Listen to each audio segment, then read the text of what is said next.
Alguns pontos a serem aqui esclarecidos a respeito de Lula e Bolsonaro. Alguns dizem, Lula é escolhido de Deus. A palavra de Deus diz que um servo não pode servir a dois senhores. Lula recebe demônio no centro de macumba. A Bíblia diz que nós somos templo do Espírito Santo de Deus. Então Lula não é representante de Deus, nem serve a Deus.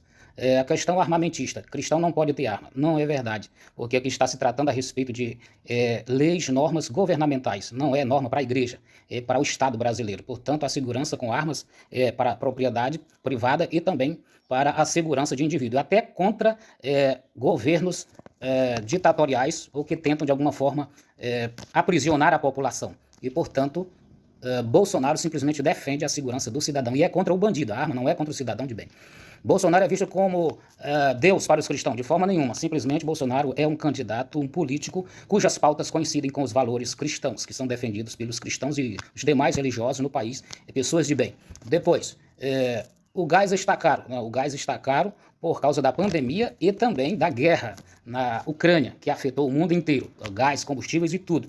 E também a questão da refinaria que foi vendida a preço de banana para os bolivianos, que era brasileira, no governo do Lula.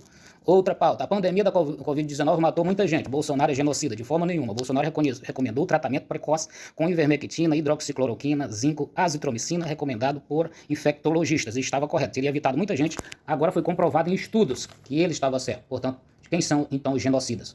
Bolsonaro também doou 24% para a educação brasileira. Portanto, ele tem interesse em ver o desenvolvimento do país. Aumentou também, deu aumento de salário para os enfermeiros e outros, como técnico de enfermagem e parteiras. Outro, pastor não pode falar em política. Pastor também é cidadão. A nossa Constituição cidadã estabelece todos são iguais perante a lei, independente de raça, cor, credo religioso. Pastor tem conhecimento da realidade, deve informar, orientar o rebanho. Alguns pastores, por aí afora, dizendo-se pastores, estão, inclusive, dizendo que estão apoiando Lula e defendendo, inclusive, essas pautas que é contra a família, a questão de valores, quanto à pedofilia, homossexualismo, a lei do incesto, pai casar com filho ou filha, tanto faz. Então, veja o que você está vendo, você está sendo manipulado pela esquerda e fazendo aquilo que não agrada a Deus.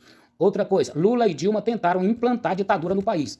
O projeto do Lula não foi aprovado pelo Congresso, por isso não estamos em uma ditadura. Dilma também tentou implantar ou declarar o estado de sítio no país, que seria o princípio da ditadura. Então nós repudiamos totalmente essas pautas da esquerda, com outras mais, inclusive a moradia social, que é você ter sua casa, ser invadida e colocado um mau elemento ali dentro que você não conhece, e muitas outras. Portanto, meu querido amigo, meu querido irmão, entenda bem que nós devemos nos posicionar a bem da sociedade e defendendo os princípios cristãos, que são os valores sobre os quais está estabelecido a sociedade brasileira desde a sua colonização e agora com a Constituição Cidadã.